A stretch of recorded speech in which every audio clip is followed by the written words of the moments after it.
Trying to talk my wife into moving to a different country for us to retire. I'm thinking either Panama, Puerto Rico, Philippines, Thailand, somewhere like that where the cost of living isn't bad and we could live very well off of retirement. Why are so many Americans retiring in Europe? For starters, many Americans are worried about managing retirement on a limited budget. The median retirement savings for people in the baby boomer age group is $152,000. I can't function anymore.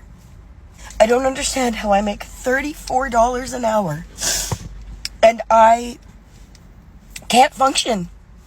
I know many elderly Canadians are actually looking for different options for retirement. I've heard of people moving to the Philippines, back to Europe, Mexico, different parts of the world. Trying to talk my wife into moving to a different country for us to retire.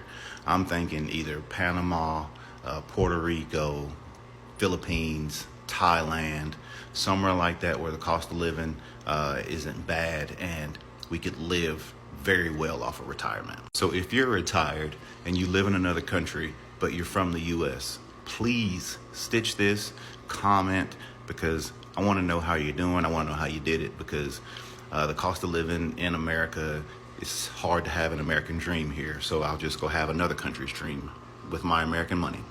Why are so many Americans retiring in Europe? For starters, many Americans are worried about managing retirement on a limited budget. The median retirement savings for people in the baby boomer age group is $152,000, the highest of any working generation, but that's likely not going to be enough to get them through the length of their golden years. And it's probably not surprising that medical care and medical costs are also a top concern. The typical couple will need a total of $285,000 to cover health expenses in their retirement. But for many Americans, retiring in Europe is mostly just about the desire to explore, have an adventure. Europe offers a tapestry of cultures and places to explore within just a 3-hour flight, making it less expensive and quicker to visit. But last but not least, a heck of a lot of Americans leave the US for Europe for safety reasons. Vision of Humanity regularly publishes their Global Peace Index. Since 2023, 14 of the top 20 most peaceful countries in the world were in Europe. The United States comes in at 131st. Retiring overseas isn't as crazy as it seems. I have a lot of people that ask about the same situation, and if it's in the cards and it's something you're interested in, by all means go for it. Everything they laid on the video is 100% true. From the safety concerns down to spending less. I've had clients tell me what they spend for healthcare when they move overseas, and it is a fraction of what it is here. If that is something you are considering, definitely look into it. Remember, you can always move back, but if you are on a tight budget, moving overseas, meeting new people, may not be a half bad option. A lot of people, a lot of old people are now moving to another country for retirement. It's really sad. It's really sad because we were looking up to this type of countries that, oh, this is the kind of country that we would love to come and stay like spend our old age and our retirement as someone that is from African. But we've seen all of this online, that even the people that are meant to stay in the country are running to another country for retirement. Although every single person have their reason, some persons are going because they feel like they just want to explore other countries and feel like, okay, that's the best for them. But the thing is, 99% has a lot of disadvantage why they are going there. Either cost of living is high, their retirement money, they don't think is going to be like enough for them to be able to run with the way everything is actually going right now in the US, and so on and so forth. Some will also go to the extent of telling you that just to feed alone in the US, like, it is crazy. Like, after this particular the talk that I'm talking right now, there are some clips I'm going to be playing for you. See that a lot of people are working like elephants and eating like ants. This is really sad that is really happening in US right now. It is sad that where we were looking up to, a lot of people are actually running out from that place. Oh my God, I really feel for people in the US right now. But let's not withstand that a lot of people are still affording standard of living. But just let me know, why do you think these people are actually retiring? Do you think it's just a normal reason that you've been seeing in these videos? Let me know as well. Anyways, I'll go out and roll out the remaining clips for you guys, and then I'll come back with commentaries. Hey, I only have so much time left. It's time to enjoy it. There's music and dancing and wine, food. It really was love at first sight. And then there's the low cost of living. We would never have been able to stop working. We couldn't live on our Social Security. And that's really what we both wanted.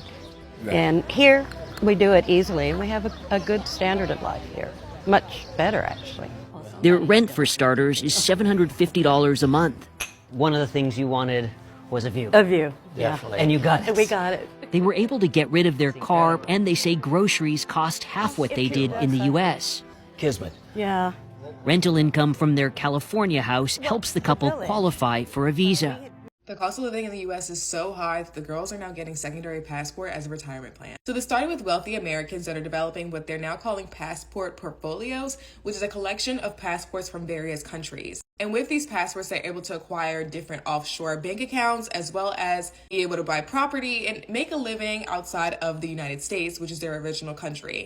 However, a lot of middle-class folks are taking a play out of their playbook, and they're also getting secondary passports primarily in the Caribbean. So with this strategy, people are not giving up their American citizenship, so they do pay taxes every single year. But when it comes time for retirement, they're able to use the money that they've saved for retirement throughout their career and then spend it in another country to make their dollar stretch even further. Now, considering the U.S. passport has now dropped in strength to 7th place, a lot of Americans are now seeing value in acquiring other passports. Now, again, if you do this, that means you have to pay taxes in all the countries that you hold a passport for. However, a lot of middle-class people say that it is still cheaper than them retiring and living the rest of their waking lives in the United States. If you have a secondary passport, let me know from which country in the comments, and make sure you follow me on Instagram for more travel news. I know many elderly Canadians are actually looking for different options for retirement. I've heard of people moving to the Philippines, back to Europe, Mexico, different parts of the world. Let me tell you about Argentina. I used to own a digital marketing and tech firm that got acquired by a large private equity firm. But before it did, I had staff in Argentina. And so I went down there a few times. And I remember this one time we went down there, and I think there's about 10 of us in total. And we went out to this extremely high-end restaurant. We ordered the top-notch wine. We had steak. Everyone ate like kings. And everyone is so proper, so grateful. They all wanted to split. And I said, no, man,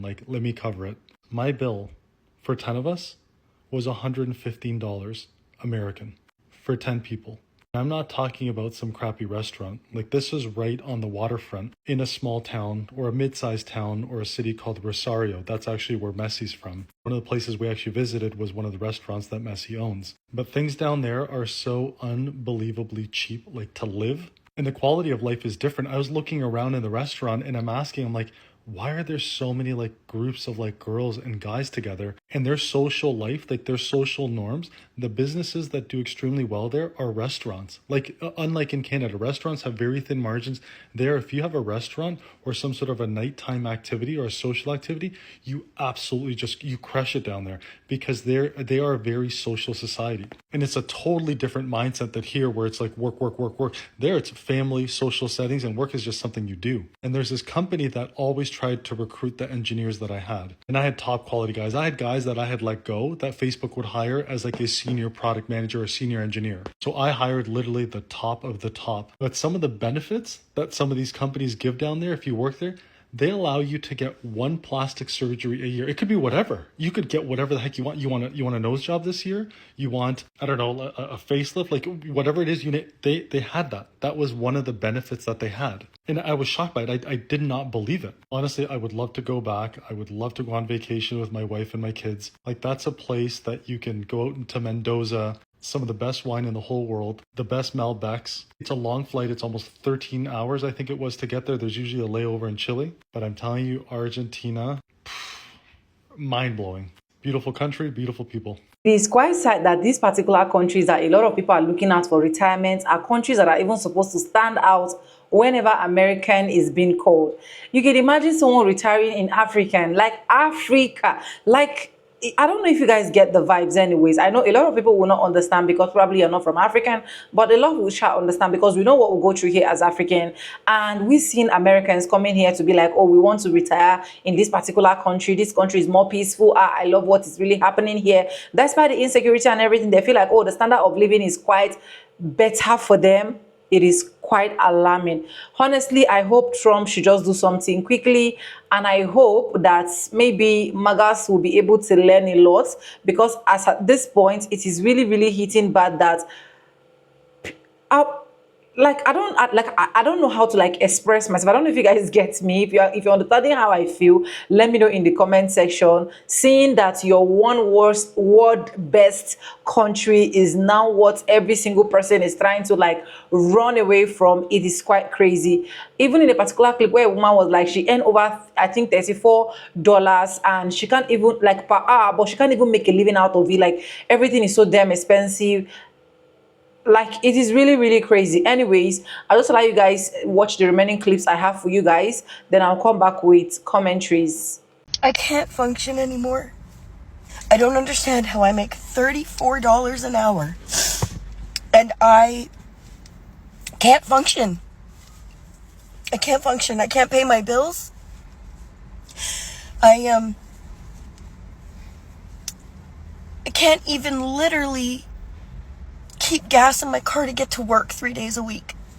I buy a loaf of rye bread and I work really hard to keep that one loaf of rye bread lasting me the whole week, and I eat peanut butter. So I'll eat peanut butter toast whenever I'm hungry. And it's been fine. It's been working just fine. I'm good with that. That's fine. But last week, I guess I was a little extra hungry a couple days, so I had toast in the morning and toast in the evening, which that's not in my budget. So I ran out of bread on like the Thursday or even the Friday, I don't know. Either way, at 47, I had to see if my mother could buy me a loaf of bread so that I could eat for the weekend before my daughter got home. I don't understand why things are so hard right now.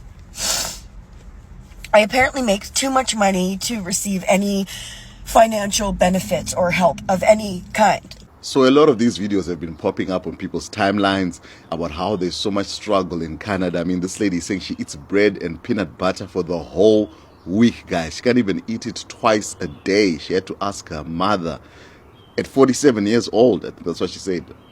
Is this the true situation in Canada, guys? I mean, she says she works 3 times a week, $30-something an hour. So maybe she's not working as much as people who are going there want to work. Because I was speaking to someone yesterday and he's saying his wife is already in Canada.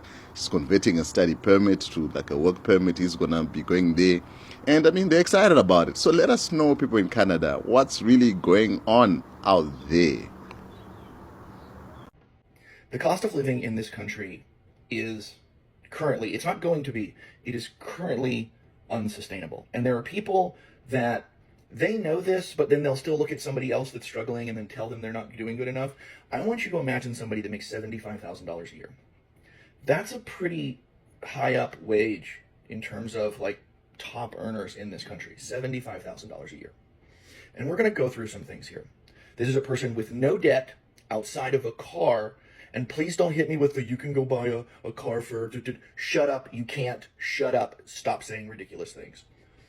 An entry-level decent car is $30,000. So this person who puts $200 a month into insurance and they pay 5% into their 401k because shut up, people should be able to put money into their retirement. Because if you're not doing it now, you're never going to get to start doing it later. So after those two things come out of their paycheck and their taxes are paid, they bring home $53,850 a year from a $75,000 paycheck.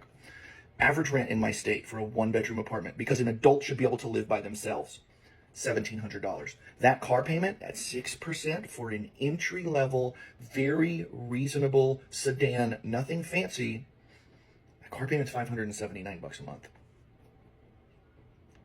Car insurance, $240 or so a month for a lot of vehicles in this day and age. You're a young person, you've got a nice job, but the insurance companies still want to screw you over.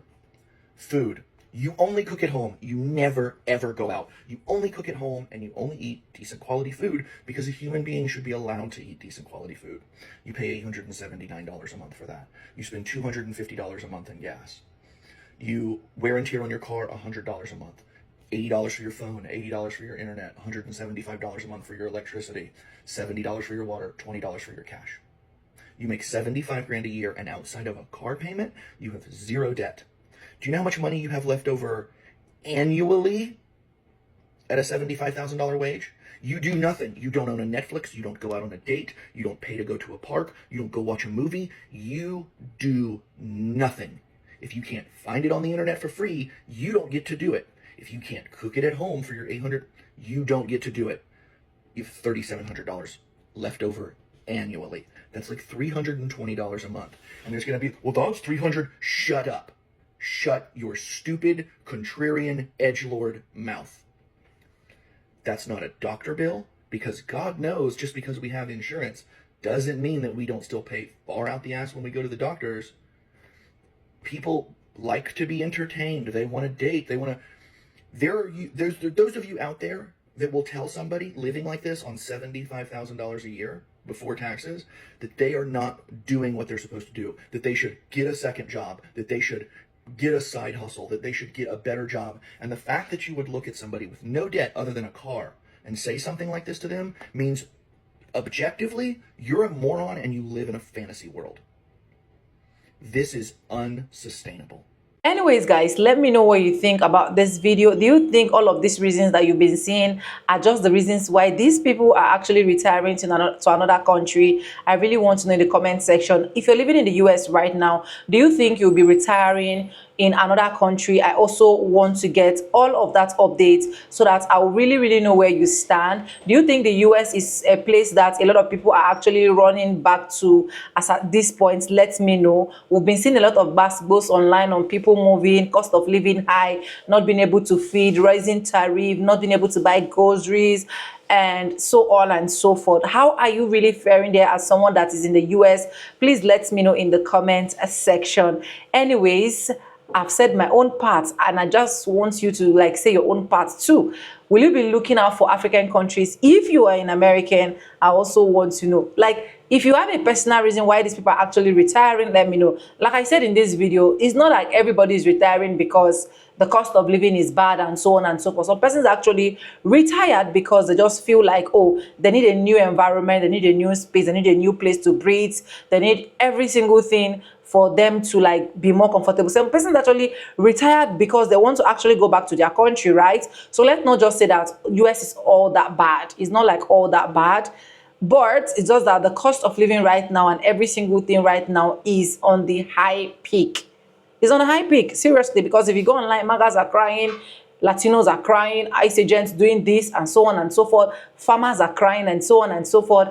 It is sad. I'll keep saying it. US is one country I would love to visit. I would love to explore. And that's why every single thing about them, I really love it. I really love it. I love to hear updates. I love to hear what is happening. But seeing everything that is happening right now, I can tell you for a fact that I am scared. I am scared because someone said online, he said she and her husband work and they get over $4,000 in a month. And at the end of the day, after spending with just their 2 kids and then just the small house, they can't even save up to $200. It's as crazy as that. But if I'm getting $4,000 where I am today, I know what I'm actually going to be doing with it. Anyways, let me not talk more longer. Subscribe, like, comment, and share. And yes, with no further ado, I do like let's say in my videos. I'm going to be saying bye and I'll see you guys in my next one. So for now, bye guys. I love you guys. Mwah.